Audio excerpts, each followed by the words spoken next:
Hi everyone! Good afternoon. I'm back. This is Sam Brusas and welcome back to my YouTube channel. Oh my gosh, this is it guys. Pag-uusapan natin ngayon, may ibubuga ba kung sino to at ano to? Yan ang tatalakayin natin ngayon. But before anything else, hello Philippines and hello beautiful people. Mabuhay! Kamusta kayong lahat? Sana lahat po kayo ay okay at safe ngayong araw na ito. At syempre sa lahat naman ng mga bago nating subscribers dyan, hello po sa inyo lahat. Maraming salamat guys sa pag-subscribe ninyo syempre dito sa channel ko. At syempre sa lahat naman ng makasolid na makamamasam dyan na laging nakatutok dito araw-araw, lagi-lagi. Maraming salamat guys sa inyong lahat. Syempre ito nga, usapang ay nako, tapatan ni Pulgarin at syempre ni Alexi Brooks tayo dito sa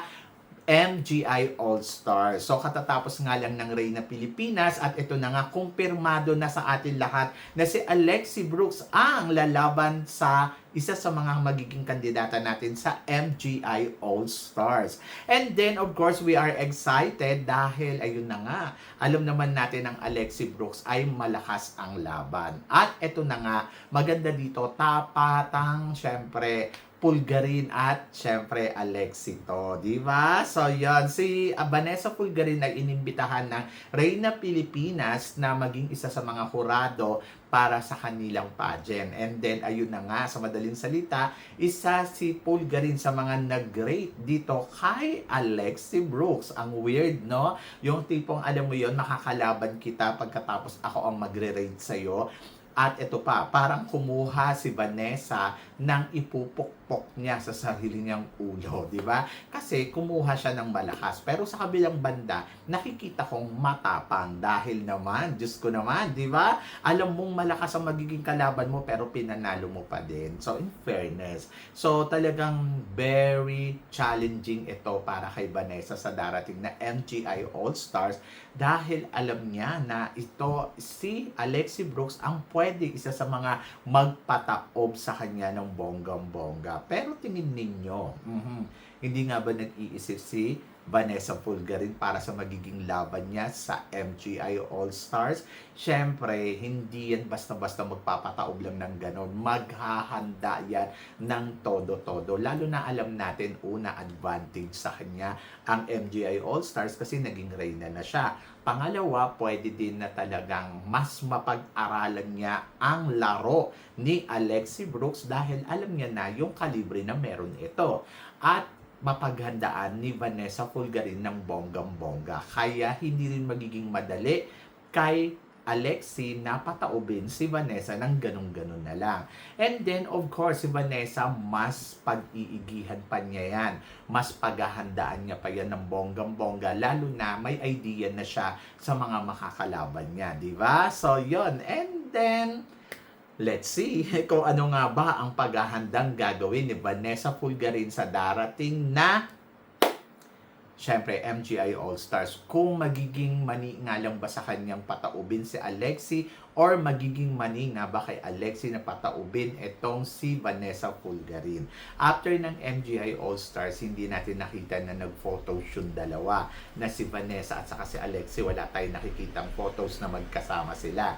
Pero alam ko si Alexi Brooks ay isa sa mga masasabi ko malakas ang laban at pwedeng manalo ng MGI All-Stars at pwede niyang mapalitan ng ganun-ganun lang itong si Vanessa Pulgarin. Kung sinasabi natin kanina na at least alam na ni Vanessa kung paano pag-aaralan yung magiging laro ni Alexi Brooks. Siyempre, si Alexi Brooks matalino din. Hindi rin yan basta-basta na, alam mo yung magpapataob na lang ng ganun-ganun lang. Tulad nga na sinabi ko, yung performance ni Alexi during the competition ng MGI All-Stars, talagang masasabi ko, flawless, panalo, ang galing ng execution. Yes, natuwa ako para kay Alexi kasi nakita ko yung improvement, nakita ko yung flawless na laro niya at yung flawless na performance at natutuwa ako dahil alam mo na mas kakayanin niya na makipaglaro sa international stage ng more, di ba? So, yon. So, syempre, yung ipinakita dito ni Alexi Brooks ay ayun yung performance niya for Reyna Pilipinas. But sa tingin mo, hindi ba magle-level up si Alexi na alam niya ang magiging kalaban niya ay ganito katangkad, ganito kaganda, at ganito rin kagaling? Syempre, paghahandaan to ni Alexi. At syempre, maraming bala si Alexi. Katulad na lang halimbawa, performance level. Talagang nandoon, masasabi ko, kayang mag-perform ng bonggang-bongga ni Alexis para sa kanyang performance dito sa Reyna Pilipinas, sa MGI All-Stars. And then, katulad nga ng nakita natin, di ba? Diyos ko naman, may mga paandar at pasabog. Kaya nyo mag-transform ng ganong-ganon, di ba? So, katulad na lang halimbawa ng pagsusuot ng wig na talagang pwedeng makaganda sa kanya. Siyempre, mas pipili pa siya ng mas bonggang wig, di ba? At mas pipili pa yan ng bonggang performance. So, ako para sa akin, ang ganda niya kapag mahaba rin yung buhok niya, no? Yung hanggang dito, mas bet ko. Tapos, tignan natin kung gagawin niya rin yan doon sa Reyna Pilipinas. Kasi 'di ba sa MGI All-Stars, naguguluhan ako. Sa MGI All-Stars kasi sa Reyna Pilipinas, ang ginawa niya ay nagsuot siya ng wig during evening gown. So, tignan natin kung gagawin niya yun. Kung magiging trademark niya pa yun. At piling ko, yes.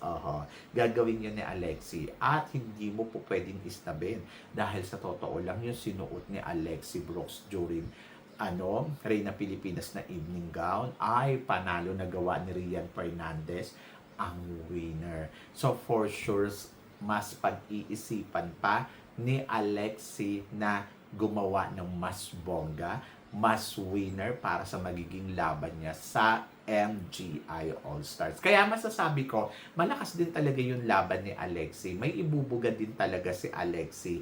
At hindi mo po pwedeng isnabin. Kasi una, bukod nga doon sa performance, punta naman tayo doon sa ganda ng katawan. Diyos ko naman, ang payat ni Alexi ngayon. At for sure, mas gaganda pa ang katawan niya pag dumating na ang MGI All-Stars. So, meron pa siyang ilang buwan para paghandaan to.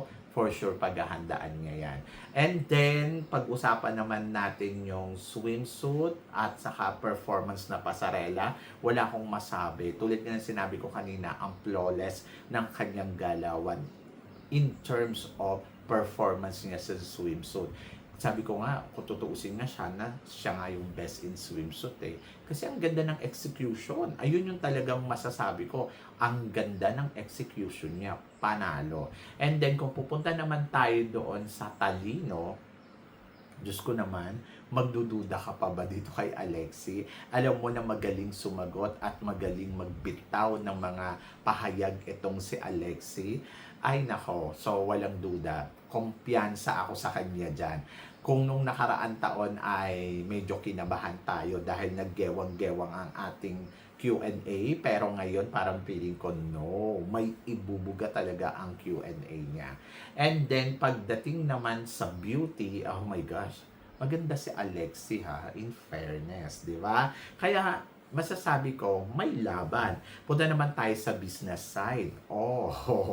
Don't underestimate ang kakayahan dahil ang mga followers ni Alexi Brooks ay talaga naman grabe din sumuporta sa kanya. At hindi basta-basta na patataubin mo lang ng ganun-ganun lang.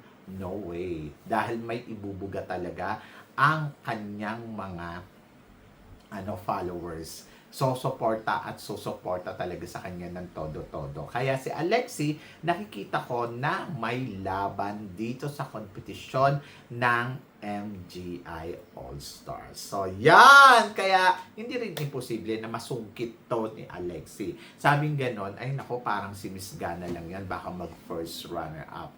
Alam nyo guys, wag na muna natin siyang husgahan. Hintayin na muna natin yung kanyang preparasyon. Hintayin natin na, alam mo yung ma-process niya to lahat. And then, saka na lang natin pag-usapan pag natapos na yung pageant. Kung siya nga ba ay magiging Miss Gana 2.0. Tingin ko ang layo May beauty si Alexi. Sa totoo lang. And then, I'm so excited dahil dito sa Thailand gagawin. And of course, looking forward ako na makita ang Alexi Brooks, di ba? So, ako para sa akin, nalalakasan ako kay Alexi. ang perfect niya para sa MGI All-Stars. From the beginning naman, gusto ko naman talaga siya maging MGI All-Stars para sa wise na desisyon, para gawin siyang MGI All-Stars. I think it's good for her. Malaki ang maitutulong pag nanalo si Alexi Brooks sa kanya ang makukuha niyang papremyo sa MGI All-Stars. And then, kaya niyang pataubin si Vanessa Pulgarin. Kaya nga sinabi ko, si Vanessa Pulgarin, parang kumuha na lang din ng bato na ipupukpok niya sa ulo niya eh. Pero, tignan din natin, hindi rin naman natin pwede underestimate yung kakayahan ni Pulgarin. Dahil nga tulad nga din ng sinabi ko, advantage dito sa kanya, di ba? So, advantage sa kanya yung pagiging reyna niya at reigning queen niya dito. At habang reyna siya dyan, pwede niya ipakita yung good manners, pwede niya ipakita na I'm easy to work with the organization, and then yung willingness talaga. So, yon ang nakikita ko kay Pulgarin. Kaya, ayun din, isa yun sa mga asset na pwede talagang tignan kung bakit mananatili si Pulgarin bilang maging reyna ng MGI All-Stars. And then, of course, si Pulgarin mag-iisip at mag-iisip yan kung ano ang pasabog na gagawin niya sa darating na coronation again ng MGI All-Stars. Si Pulgarin ay matik na sa semifinals at hindi na siya magkukompete for prelim, and then mas mapapanood niya pa yung mga performance ng magiging kalaban niya ng bonggang-bongga. So I think magpe-prepared. Kaya mahirap din talunin ng ganun-ganun lang si Pulgarin. Pero naniniwala ako na si Alexi Brooks ang magiging katapat niya sa darating na kompetisyon dito sa MGI All-Stars. And naniniwala ako si Alexi Brooks ay malakas, kaya kayang manalo ng MGI All-Stars. Pero ikaw ang tatanungin ko, naniniwala ka ba na si Alexi